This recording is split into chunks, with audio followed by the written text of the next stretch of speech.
우리가 사도행전을 보다 보면은 신앙의 패턴이 바뀌어지셔야 된다고 하는 거예요.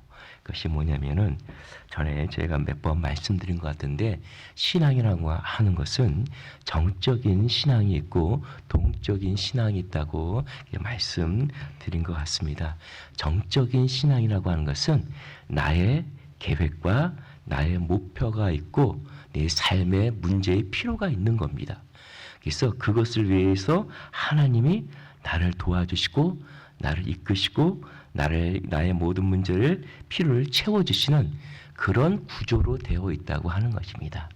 이것이 잘못됐다라고 보다는 우리 신앙이 처음에는 그렇게 출발할 수밖에 없다고 하는 것입니다. 그러나 신앙이 성숙하고 성장할수록 나의 필요가 먼저가 있는 것이 아니라 하나님의 필요가 먼저 있고 하나님의 계획과 뜻이 먼저 있고 그 하나님의 뜻과 계획에 하나님께서 나를 부르셔서 그 계획에 동참시키는 그런 신앙 패턴이 있다고 하는 것입니다. 우리의 신앙이란 것이 전자에서 이제는 후자로 넘어가야 된다고 하는 것입니다. 그래서 우리가 오늘 그런 관점에서 오늘 읽으신 말씀을 보면은 여러분 유독 사도 바울이 오늘 우리하고 다른 점이 있다고 하는 것입니다.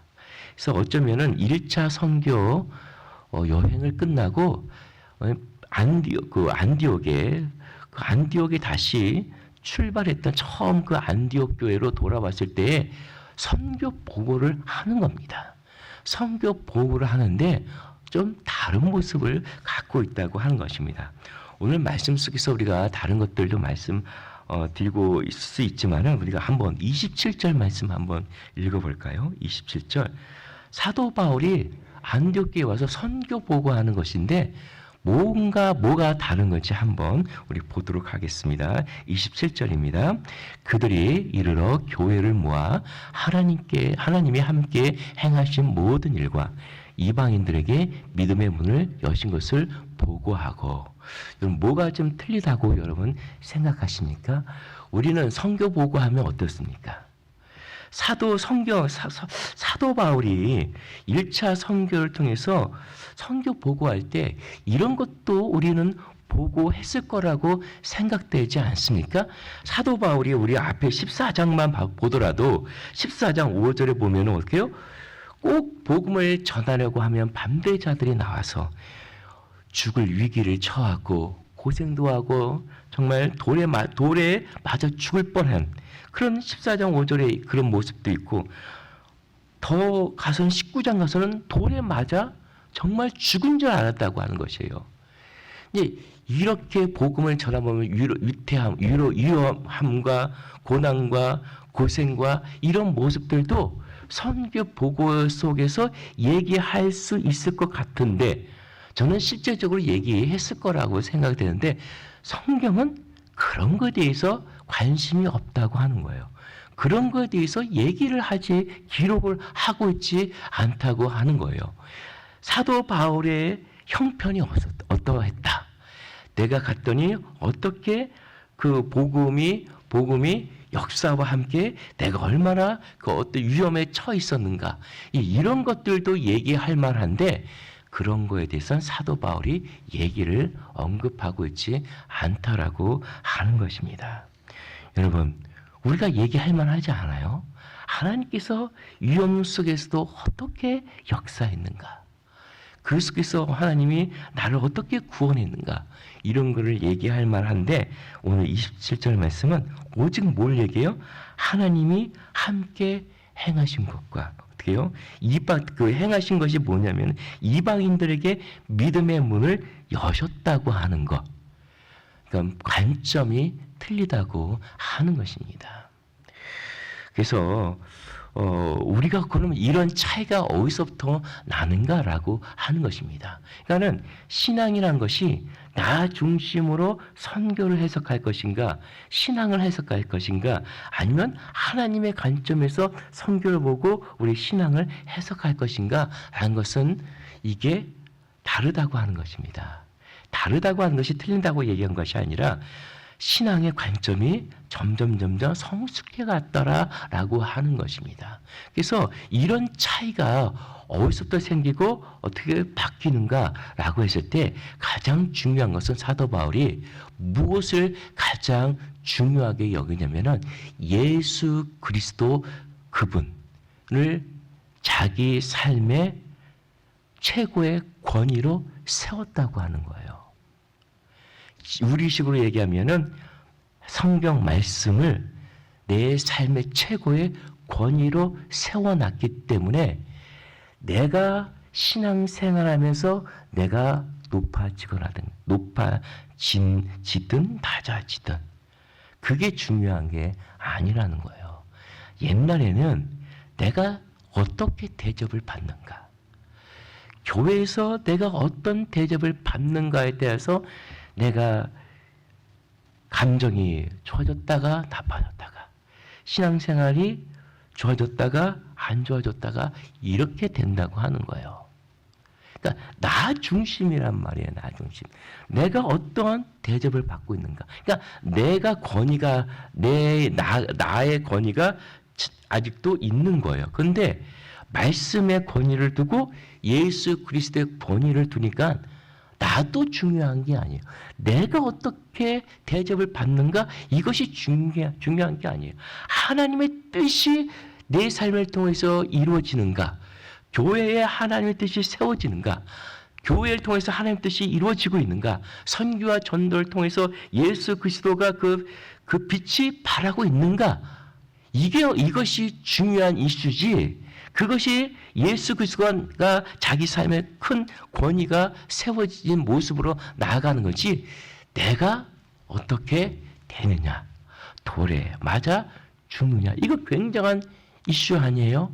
그런데 죽은 줄 알았는데 사도 바울이 살아난 것처럼 이게 큰 간증권이 아니겠어요? 우리에게는 하나님이 나를 살리셨다, 이런 어떤 모습이 또 중요하지만 그것으로 하나님께 큰 은혜를 베풀 수 있지만 사도 바울은 그거보다도 이방인에 향하여 나를 통하여 이방인의 문을 열고 있다고 하는 하나님의 더 큰 계획이 그에게는 더 중요하다라고 하는 것입니다.